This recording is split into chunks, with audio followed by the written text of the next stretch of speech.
घर भेजवाइब हो। चिंता न कर सोना हो कल रुपया घर भेजवाइब हो।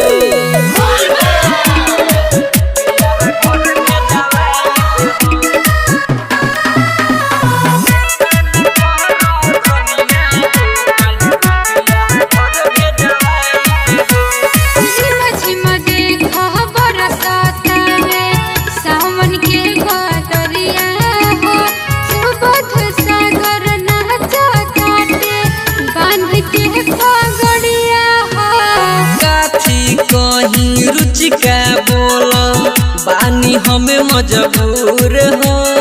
सावन के सोमारी सुना होला बड़ी मशहूर हो। वचन बिहारी प्रथम संगे और राज जाइब हो। चिंता न कर धनिया हो कल रुपया घर भेजवा